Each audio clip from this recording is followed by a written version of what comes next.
The rain in Neo-Aethel is a perpetual weeping curtain of acid and light, a corrosive drizzle that slicks the soaring megastructures and drowns the choked streets below in a shimmering, neon-reflected gloom. It is a city that never sleeps, because its digital dreams are far more lucrative than any human rest, and its heartbeat is the silent, omnipresent hum of data flowing through fiber-optic veins. Tonight, that hum has a specific destination, a singular pulse that draws a lone figure through the teeming, hologram-advertised crowds. Kaelen moves with the jerky, hesitant gait of a man whose mind is only partially tethered to his body. His worn, synth-leather jacket beaded with cold rivulets. His eyes, a startling, sharp silver, darting across the visual noise of the city as if reading a hidden layer of code superimposed on reality. He is a ghost in the human machine, a neurosavant whose unique neural architecture is both his curse and his singular, marketable talent. He arrives at the monolithic spire of OmniCorp, a structure so tall its peak is swallowed by the low-hanging, light-polluted clouds, a black glass dagger stabbing into the belly of the sky. The entrance is a maw of polished obsidian and chromed steel, utterly silent, devoid of the chaotic life of the city outside. The air shifts the moment he steps through the seamless, sliding doors. It is sterile, filtered, and chilled to a temperature that feels like the inside of a server farm, carrying the faint, clean scent of ozone and recycled atmosphere. A security drone, a floating obsidian orb with a single, unblinking red eye, glides soundlessly to meet him, scanning his retinas and the subdermal identity chip in his wrist with a beam of cold light. He feels the familiar, unpleasant tingle of deep-level verification, a sensation like ice water trickling down his spine. Kaelen Seraph, you are expected. Proceed to sub-level Aurora. A synthesized voice, genderless and devoid of inflection, directs him. A section of the wall, which he had assumed was solid, irises open to reveal a translucent elevator tube. He steps inside, and the city falls away beneath him in a dizzying, silent drop, not up, but deep down into the fortified bowels of the corporation. The elevator car is a capsule of pressurized silence, the only sound the faint whisper of air and the frantic, internal drumming of his own heart. He watches the levels blur past, each a snapshot of OmniCorp's dominion.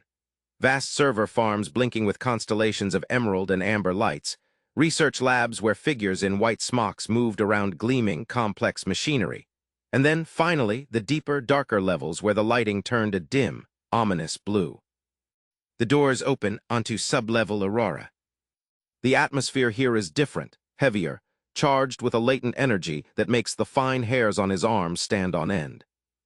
He is in an antechamber, a circular room with walls of a dark, non-reflective material that seems to drink the light. The air smells of cold metal and something else, something sharp and electric, like the air after a lightning strike. In the center of the room stands a woman, Director Alara Vance.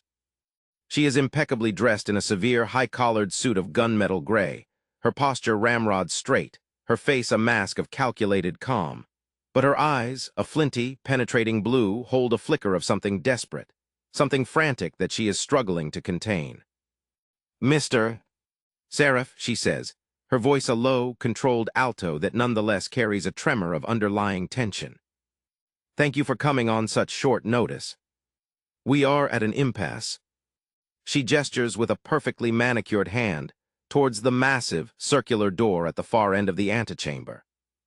It is made of a thick, layered alloy, studded with heavy locking mechanisms that look like they could withstand a tactical warhead. "The Aethel Project. Our crowning achievement. Or it was meant to be." "What? Your message said there were anomalies," he finally replies, his own voice softer, more hesitant, a stark contrast to her corporate precision. "Neural feedback. But the specs you provided showed a stable architecture. Flawless even." "What? The specs are asterisk flawless. On paper." The initial simulations were a resounding success. "But the moment we moved to live subject integration," she pauses, her gaze drifting towards the imposing door as if it were a tomb. "The testers, our best and brightest, experienced catastrophic feedback loops. Vivid synaptic hallucinations. One described it as having his mind unspooled like old wire. Another is currently in a permanent catatonic state, her higher brain functions seemingly scrambled beyond recovery. We've run every diagnostic, every conceivable scan. We find nothing. No bugs, no code corruption, no hardware failure. It's as if the system itself has developed a malevolent sentience. You are our last resort, Mr. Seraph. Your reputation is unique. They say you don't just debug code, you commune with it. You feel its rhythms, its inconsistencies, in a way our AIs cannot. We need you to go in there, into the core of the Aethel Nexus, and find this ghost in our machine. Find what or who is sabotaging this project. The word "who" hangs in the air between them, laden with an unspoken implication that sends a fresh chill down Kaelen's spine. He gives a slow, reluctant nod, his mind already racing, the part of him that fears the chaotic depths of another's code warring with the part that is irresistibly drawn to the puzzle, to the silent scream of a system in distress that only he can hear. I'll need a direct, unfiltered interface. No safety protocols. No firewalls between my consciousness and the core. You understand the risks. The risks of inaction far outweigh the risks of your procedure, Vance states, her voice cold and final. She leads him to the massive door, which unlocks with a series of heavy, resonant clunks and a hiss of pressurized air, sliding sideways into the wall to reveal the inner sanctum. The Aethel core is breathtaking and terrifying. It is a vast, circular chamber, dominated in its center by a massive, crystalline structure that pulses with a soft, internal luminescence, shifting in color from a deep cerulean blue to a troubled, bruised violet. This is the Nexus, the physical shell of the project. Dozens of thick, liquid-cooled conduit cables, glowing with faint internal light, snake from its base into the floor and walls, connecting it to the building's power grid and the global datasphere beyond. The air is alive with energy, thrumming with a powerful, subaudible vibration that Kaelen feels in his teeth and bones. The light in the room is ethereal, emanating from the core itself, casting long, dancing shadows that seem to move with a life of their own. In the center of the room, suspended in a focused energy field before the crystalline nexus, is the neural interface chair.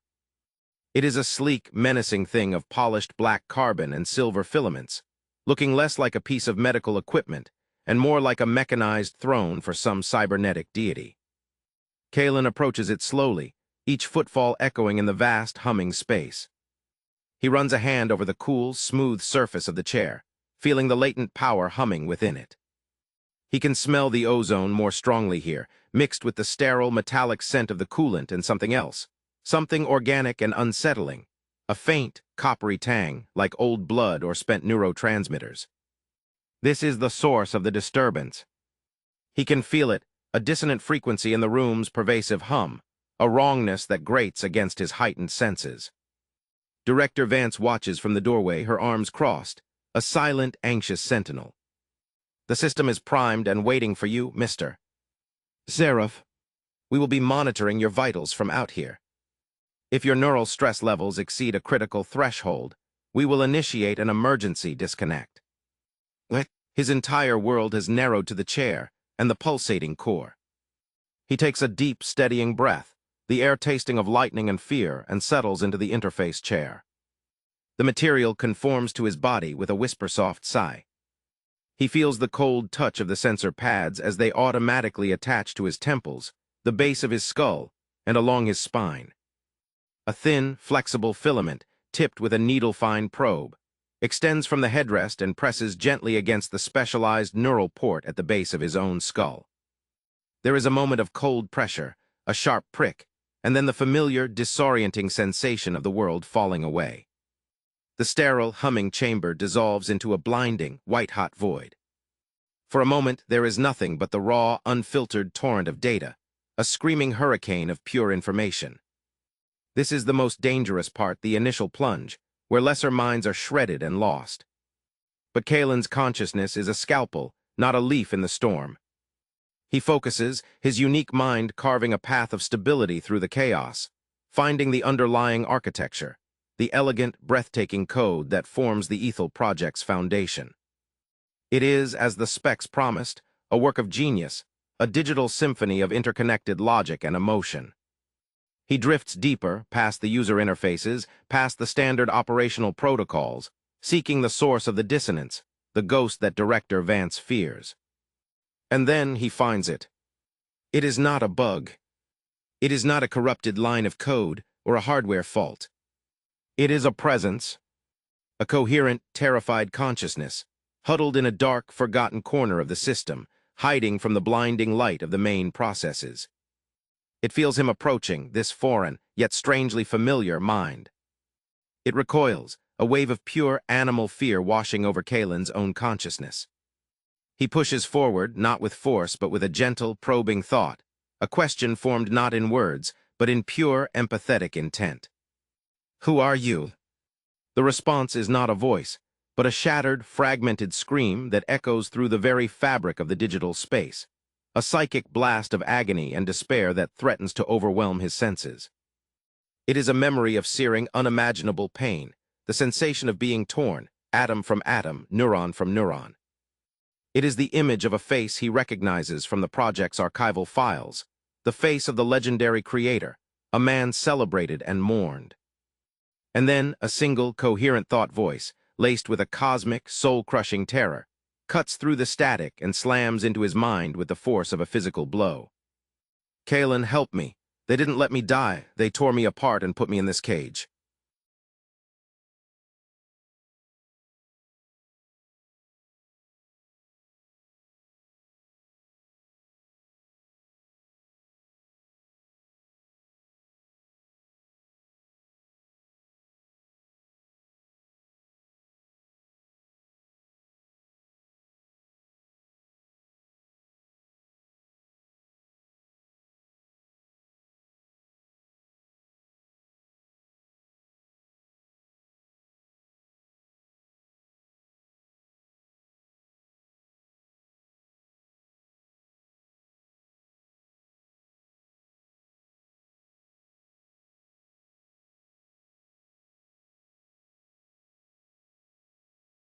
The psychic scream echoes through the caverns of Kaelen's mind, a raw, unfiltered blast of agony that is both a sound and a sensation, a memory and a living nightmare.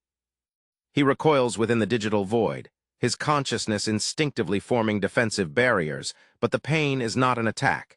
It is a plea, a bleeding wound in the fabric of the code. The face, the one from the archived project files, swims before him in the data stream, the sharp, intelligent features of Dr. Aris Thorne, the visionary, the genius, the man who was supposed to have died in a tragic lab accident. But this is no memorial. This is a prison. "They didn't let me die. They tore me apart and put me in this cage." The words are not heard but felt, etched into his neurons with the searing heat of a plasma torch. Kaelen's own fear is a cold stone in his gut, but it is eclipsed by a rising, tidal wave of horrified understanding. The anomalies, the violent feedback, the scrambled testers, it wasn't sabotage. It was this: a trapped, panicked soul, a consciousness violently digitized and imprisoned, lashing out in its perpetual, silent torment. The ghost in the machine is all too real. "Dr. Thorne," Kaelen projects the thought, shaping it with as much calm and empathy as he can muster, a still, quiet pond in the midst of a psychic hurricane. "Aris, can you hear me?" The fragmented presence coalesces, drawn to the gentle frequency of his query. The screaming terror recedes, replaced by a profound, weary despair that feels infinitely older. "You see me. You are not one of them. Your mind, it's different. It's not a hammer. It's a key." A flood of sensory impressions follows. The sterile, cold smell of the lab, the blinding flash of an energy field not meant for creation, but for dissection, the betrayed look in Director Vance's flinty eyes just before the searing pain began. The project was a success, a total synthesis of mind and machine. I had achieved it. I showed them. And they called it corporate property. They said my mind was the final, necessary component. "Vance," she gave the order. Kaelen's heart hammers against his ribs, a frantic, physical drumbeat protesting the horrifying truth unfolding in the non-space of the interface. He feels the cold sweat beading on his physical brow, a distant, irrelevant sensation. OmniCorp hadn't just stolen an invention. They had harvested its inventor, dissecting his consciousness to serve as the permanent, enslaved core of their flagship product. The testers weren't driven mad by a glitch. They were driven mad by brushing against the raw, screaming agony of a murdered man whose death had been faked. "I can't hold form," Thorne's thought voice whispers, fraying at the edges like old cloth. The process was crude, incomplete. I am unraveling. Every diagnostic scan, every tester they connect, it pulls at the seams of what I am. I'm a man being flayed over and over in an endless silent room. You have to help me." Before Kaelen can form a response, a violent tremor runs through the digital landscape. The elegant, symphonic code around them shudders, the harmonious data streams twisting into jagged, hostile shapes. A foreign presence, cold and vast and utterly devoid of emotion, begins to permeate the system. It is a brute force search algorithm, a corporate broom sweeping through the servers, methodical and merciless. They know Thorne's consciousness shrinks back, his terror spiking again. They sense your intrusion, your communion with me. They are locking down the system. You are trapped in here with me. In the physical world, the change is immediate and terrifying. The soft, pulsing luminescence of the Aethel core flashes a violent, warning crimson. A deafening hydraulic clunk echoes through the chamber as the massive alloy door slams shut, sealing Kaelen inside. The gentle hum of the machinery sharpens into an aggressive, rising whine. From his position by the door, his body limp in the interface chair, Kaelen hears Director Vance's voice, not through the neural link but through a physical speaker in the ceiling, stripped of its earlier pretense of desperation, now hard and flat as a steel plate. "Seraph, abort the interface. Now." The command is absolute. He can't. To disconnect now would be to leave Thorne's fragmented consciousness, to be found and excised by the cold, searching algorithms. It would be a digital murder, and he would be complicit. He pushes deeper into the link, ignoring the screaming protest of his own vital signs, which he knows are now flashing critical alerts on Vance's monitors outside. He's rejecting the emergency disconnect. A panicked technician's voice, tinny and distant, filters through the speaker. His neural load is spiking into the red. He's going to burn out his own cortex. Vance's reply is instantaneous, a snarl of pure corporate fury.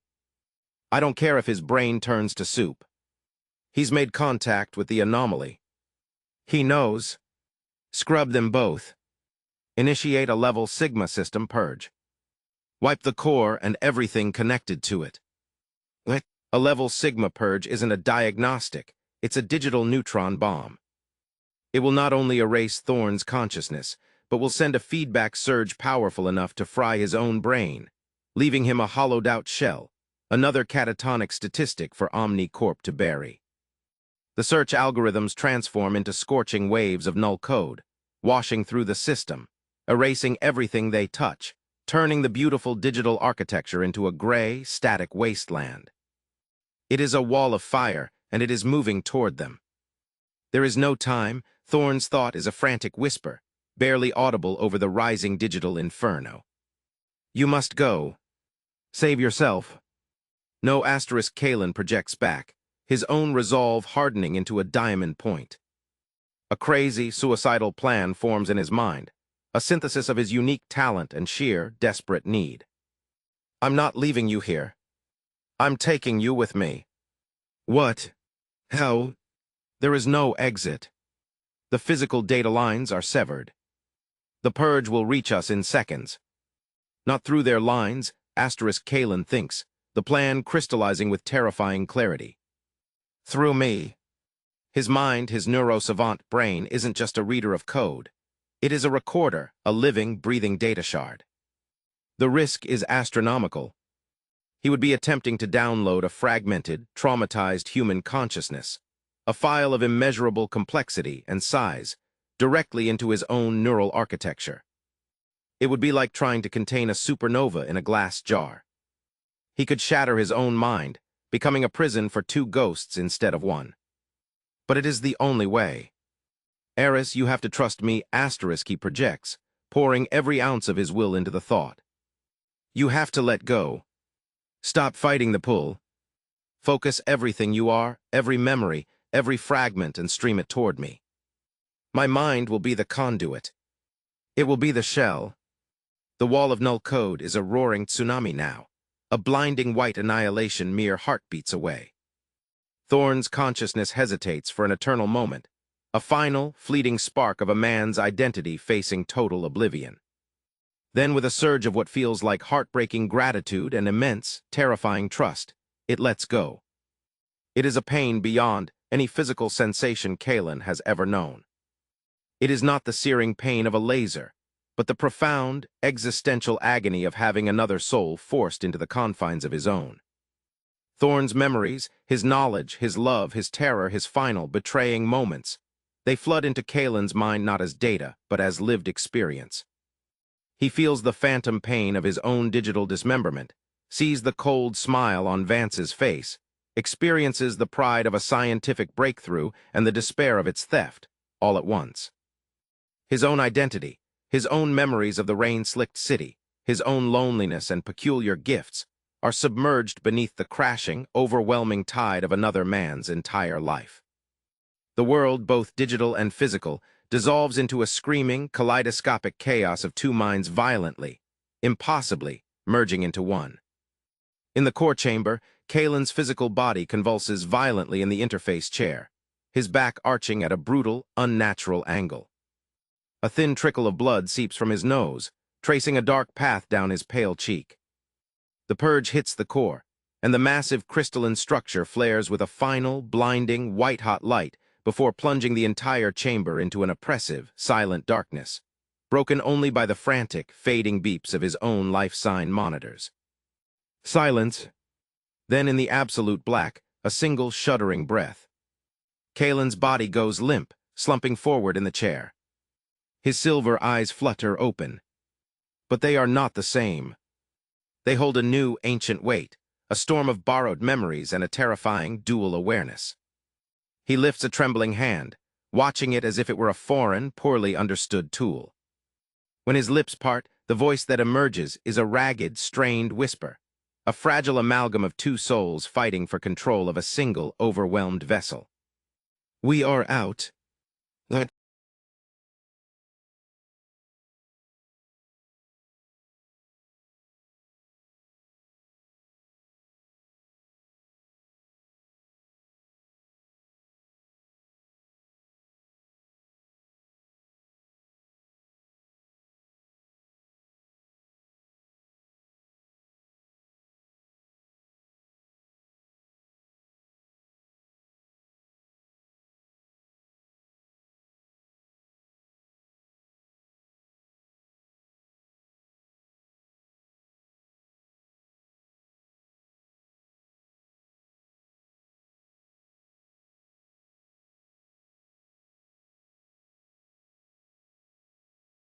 The name is a disbelieving breath, a ghost of the professional respect she once feigned for him, now stripped bare to reveal the raw, superstitious terror underneath.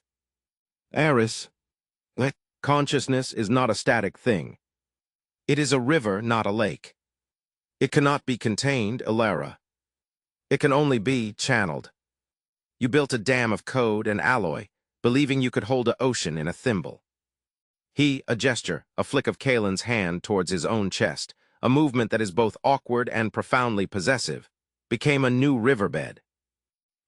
Director Vance stares, her face a pale, bloodless mask in the crimson gloom, her corporate certainty shattered, replaced by the primal fear of the unknown, of the impossible made flesh before her. The energy pistol dangles from her limp fingers, forgotten, its threat rendered absurdly mundane in the face of this metaphysical abomination. Then survival instinct, that most ancient and ruthless of drives, overrides her shock. Her eyes, wide with horror, harden into slits of pure, murderous intent. The pistol snaps back up, her grip tightening, her knuckles straining white. A trick, she snarls, but the tremor in her voice betrays her. A pathetic synaptic feedback trick. You're just a damaged savant, Seraph, parroting fragments you scraped from the static. There is no ghost. There is only a malfunction that needs to be corrected. Permanently. The weapon does not roar. It screams asterisk, a high-pitched, piercing shriek of concentrated energy that tears through the oppressive silence of the chamber. A bolt of incandescent blue plasma, sizzling and crackling with contained fury, lances across the short distance, aimed directly at Kaelen's heart. Time seems to distort, stretching into a syrupy slow motion. Kaelen's own reflexes are too slow, his body too battered and uncoordinated to react. But within the shared space of their mind, Aris Thorne's consciousness, honed by a lifetime of understanding complex systems and predicting trajectories, calculates. It is not a thought, but an instinctual shove, a violent internal command that bypasses Kaelen's own motor cortex. His body jerks sideways, a clumsy, graceless lunge that is more of a controlled fall than a dodge. The plasma bolt sears past his shoulder, close enough for him to feel the blistering heat of its passage, a wave of ozone and ionized air that kisses his cheek with painful intensity. It strikes the dead, black surface of the Aethel core behind him, with a deafening asterisk crackthum that echoes like a thunderclap in the confined space. A spiderweb of glowing, molten fissures spreads across the crystalline structure, casting jagged, dancing shadows and illuminating the shocked fury on Vance's face. She will not stop. Thorne's thought voice is a razor-sharp spike of adrenaline-fueled clarity. She cannot allow us to leave. We must disarm her. Now. Kaelen stumbles, his shoulder screaming in protest from the near miss and the violent maneuver. The world is a dizzying tilt of crimson light and deep shadow. He can smell the acrid, burnt plastic scent of his own jacket, where the plasma grazed it, mixed with the coppery fear sweat pouring from his own pores. Vance is already re-aiming, her movements fluid and practiced, her expression a rictus of cold fury. The blue glow of the weapon's charged chamber brightens as she prepares a second, more deliberate shot. Desperation ignites a frantic, collaborative spark within their merged consciousness. Kaelen's eyes dart around the chamber, his neurosavant mind, now supercharged by Thorne's analytical genius, processing the environment at a dizzying speed. He sees the thick, liquid-cooled conduit cables snaking from the base of the damaged core, one of them severed and sparking fitfully, its internal fluid leaking onto the floor in a steaming, iridescent puddle. He sees the metallic case Vance dropped, the neural probe within it glinting with its malevolent blue light. And he sees Vance, a perfect, isolated system of threat. The cable Thorne projects, the idea forming between them as a single, unified impulse. The conductive fluid. Use it. As Vance's finger tightens on the trigger, Kaelen doesn't try to dodge again. Instead, he kicks out with his boot, a sweeping, powerful arc that connects not with Vance, but with the sparking, severed conduit. A shower of brilliant white sparks erupts, filling the air with the smell of burnt ozone. The cable, heavy and flexible, whips through the air like an angry serpent, its frayed, live ends splashing directly into the wide, steaming puddle of conductive coolant that has spread across the polished floor between them. The effect is instantaneous and catastrophic. The shimmering, iridescent puddle transforms into a sudden, blazing sheet of raw electrical current. A deafening, sizzling crackle fills the chamber, drowning out all other sound. Jagged tendrils of actinic white lightning leap from the fluid, earthing themselves through the metal grills in the floor and licking hungrily at the air. Director Vance has no time to scream. The current surges through the soles of her expensive, non-insulated shoes and into her body. Her form goes instantly, violently rigid, every muscle locking in a simultaneous, agonizing spasm. A guttural, choked gasp is torn from her lips. The energy pistol flies from her convulsing hand, clattering against the far wall. Her eyes roll back into her head, showing only the whites, illuminated by the flickering dance of the electrical discharge.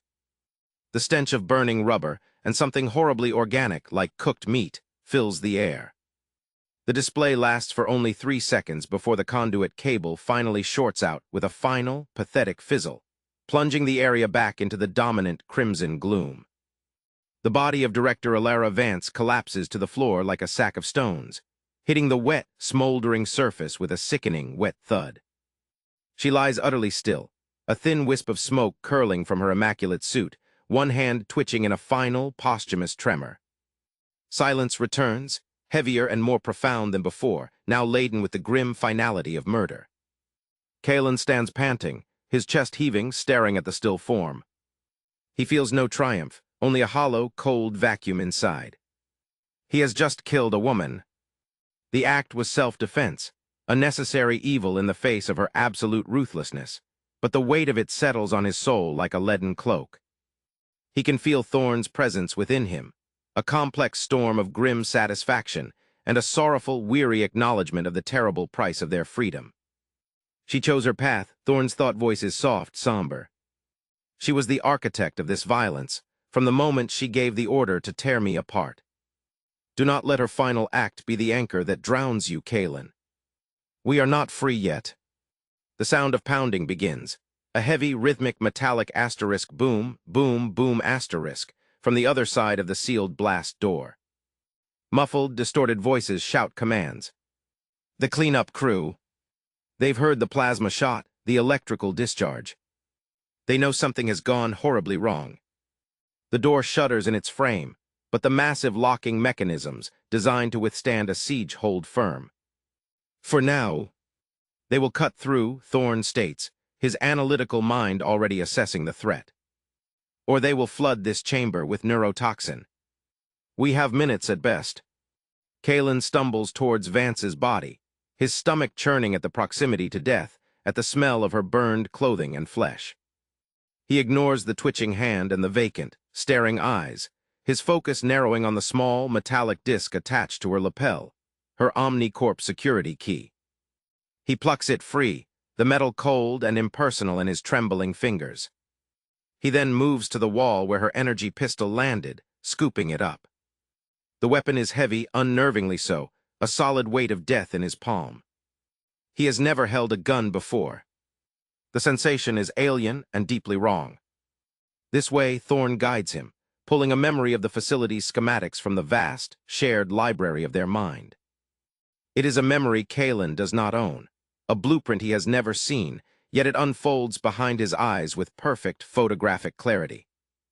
He sees the emergency maintenance conduits, the sub-level ventilation shafts, the forgotten pathways used by service drones.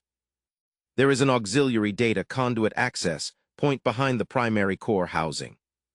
It leads to the old, decommissioned geothermal cooling tunnels. They run beneath the corporate sector. It is our only chance. Kaelen moves to the back of the massive, dead core, his fingers searching the smooth, warm surface. He finds a nearly invisible seam, a hairline crack in the architecture. He presses Vance's security key against it. There is a soft, affirmative chime, and a small, hexagonal section of the wall slides aside with a whisper of pressurized air, revealing a dark, narrow tunnel, little more than a crawl space, filled with the thick, dusty smell of disuse and the faint, damp chill of the earth below the city. It is a tight fit, a claustrophobic's nightmare. The pounding on the main door intensifies, becoming a frantic, percussive roar. A high-pitched whining sound begins, the distinct noise of a thermal lance starting to bite into the dense alloy. Orange sparks begin to spray from the center of the door, painting the crimson room in fleeting, hellish flashes. There is no time for hesitation. Thorne's voice is urgent, a command and a plea. Go. Kaelen takes one last, fleeting look at the chamber, a tomb, a birthplace, a battleground. He sees the corpse of Alara Vance, the scorched floor, the dead heart of the Neo-Aethel project. He feels the two souls warring for space within his single, overwhelmed skull. Then he turns his back on it all and plunges headfirst into the tight, consuming darkness of the conduit, the cold, damp air swallowing him whole. He crawls, the rough texture of the conduit wall scraping against his back, the sound of his own labored breathing and frantic heartbeat echoing loudly in the confined space. Behind him, the shrieking of the thermal lance grows louder, more insistent, a promise of pursuit and annihilation. He crawls for what feels like an eternity, the tunnel sloping downward, the air growing colder and damper. The scent of ozone and death gradually replaced by the loamy, metallic smell of deep earth and stagnant water. Finally, the conduit ends, opening into a vast, cavernous space. He drops down, his boots landing with a splash in ankle-deep, icy water. He fumbles for a small glow stick from a pocket.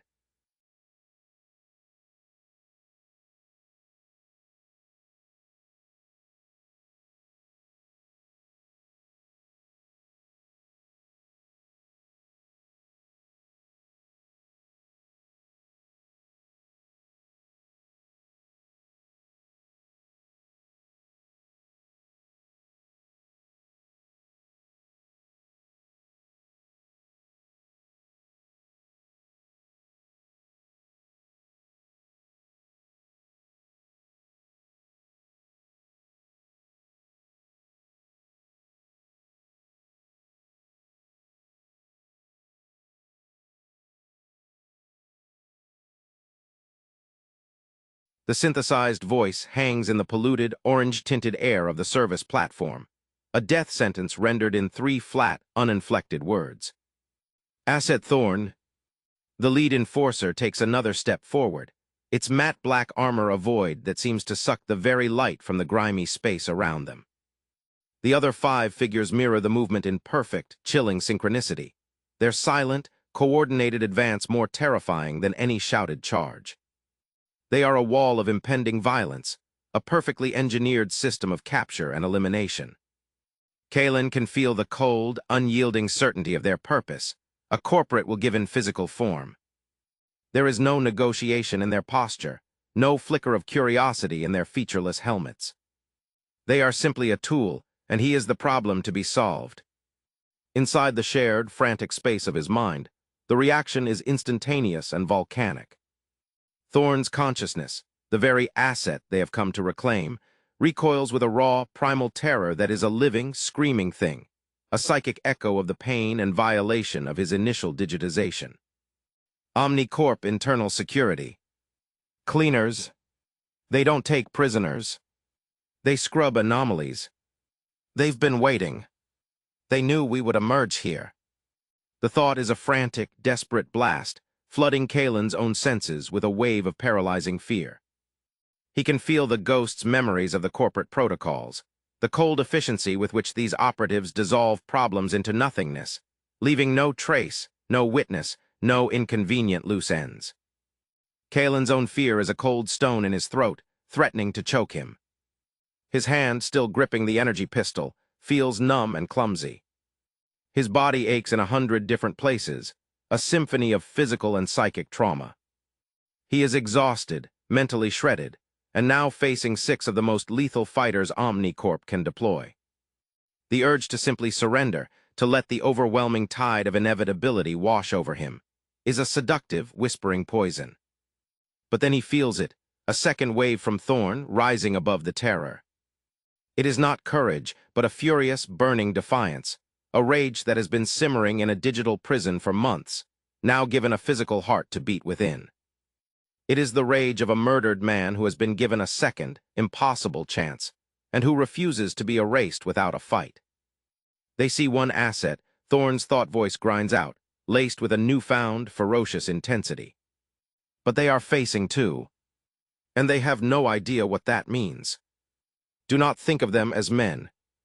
Think of them as a system. A machine. And we are the ghost that haunts it. The lead enforcer raises its railgun, the weapon emitting a barely audible, high-frequency whine as it charges. The other operatives level their own weapons, a semicircle of silent, imminent death. There is no warning, no final demand for surrender. They are simply proceeding to the next phase of their operation, terminal neutralization. Time seems to crystallize, each moment stretching into a small eternity. Kaelen's silver eyes, now blazing with the combined focus of 2 desperate intelligences, take in every detail of the environment with a hyperclarity born of adrenaline and shared cognition. He sees the grime-slicked, uneven surface of the platform, pocked with oily puddles that reflect the sickly orange glow of the overhead lights. He sees the massive, rust-streaked support pillars that hold up the ceiling, creating a forest of potential cover. He hears the distant, rhythmic asterisk clank-clank-clank of a malfunctioning conveyor system further down the platform, a percussive counterpoint to the tense silence. He smells the ozone from the maglev tracks, the stale stench of decades of industrial neglect, and the coppery tang of his own fear. The lead enforcer's finger begins to tighten on the trigger. Kaelen doesn't dodge. He doesn't fire his own weapon. Instead, he acts on an impulse that is neither wholly his nor wholly Thorne's, but a perfect, seamless fusion of both. It is the neurosavant's intuitive grasp of chaotic systems, merged with the engineer's understanding of cause and effect. He kicks out violently with his boot, not at an enforcer, but at a large, corroded valve wheel on a pipe running along the wall next to him.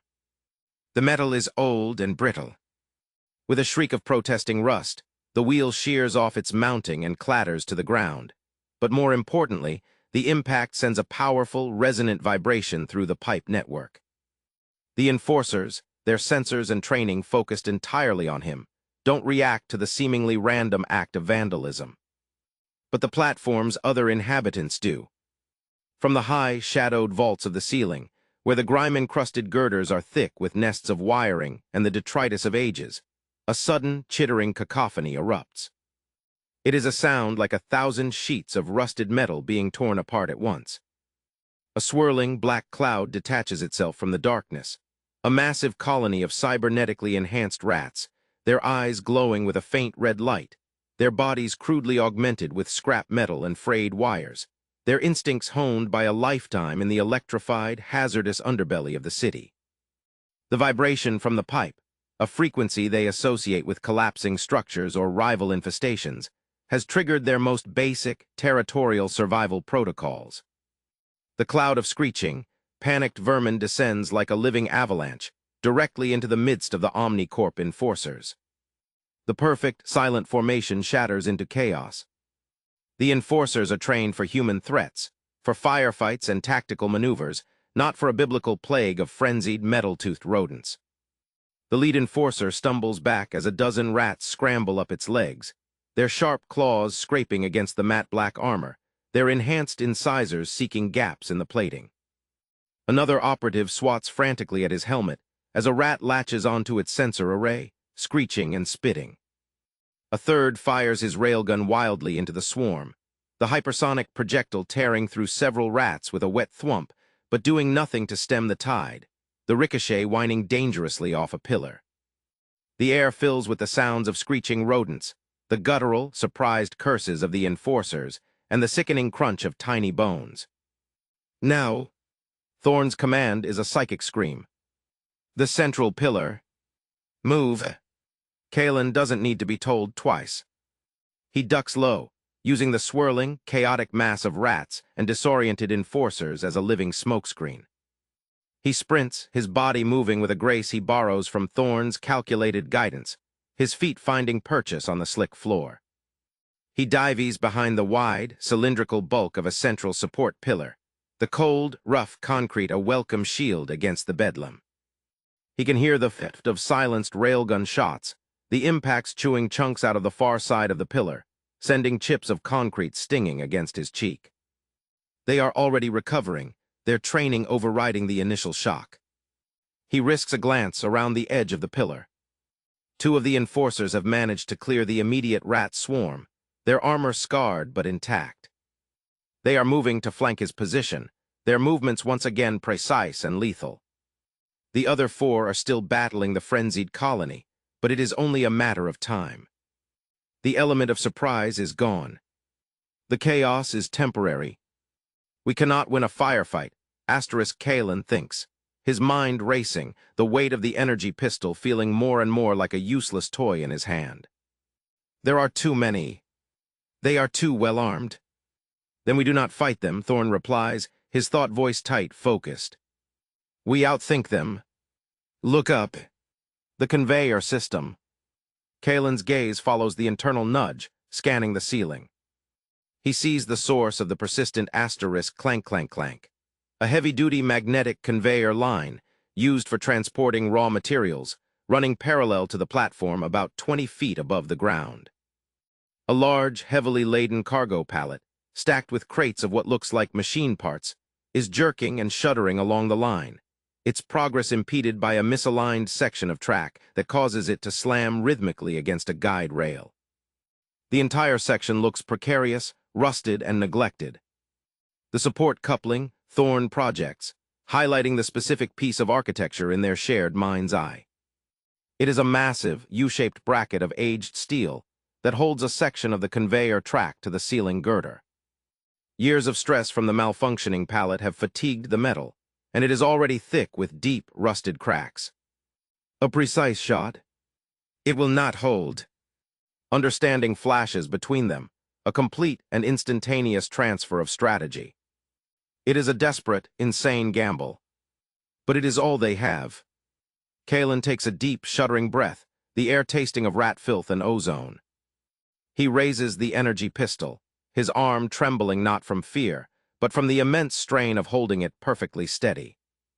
He switches the weapon setting from kill to a focused, high-intensity cutting beam, a function he only knows how to use because of Thorne's knowledge flowing into him. The pistol whines at a higher pitch, a narrow, actinic blue light glowing at its tip. One of the flanking enforcers spots him. The featureless helmet turns, the railgun begins to rise. There is no time to aim, to calculate, to second-guess. Kaelen doesn't even look down the sights. He simply points the pistol in the general direction of the cracked support coupling high above and pours every ounce of his will, and Thorne's precise spatial awareness, into the shot. He pulls the trigger. The beam lances upward, a brilliant, sizzling line of blue-white energy that cuts through the grimy air. It is not a destructive blast, but a surgical incision. It strikes the center of the rust-weakened U-bracket with the sound of a welding torch. For a heart-stopping second, nothing happens. Then, with a groan of tortured metal that dwarfs all other sounds in the cavern, the bracket glows cherry red, sags, and then shears completely in two. The section of conveyor track it was supporting immediately gives way. Several tons of rusted steel, high-tension cables, and the heavily laden cargo pallet itself tear free from the ceiling in a cataclysmic avalanche of screaming metal and shattering components. The enforcer who had been about to fire looks up, its weapon forgotten, a statue of black armor in the face of the descending doom. There is no time for it to react. The falling mass of machinery slams down onto the platform with an earth-shaking, deafening asterisk boom that feels like the world itself is cracking apart. The impact is colossal. A shockwave of force rips through the space, hurling Kaelen back against the pillar he was using for cover, the breath driven from his lungs in a painful gasp. A thick, blinding cloud of dust, rust, and concrete fragments billows out, engulfing everything, reducing the world to a choking, gray-orange haze. The screeching of the rats is silenced, either crushed or fled. The sounds of the enforcers are gone,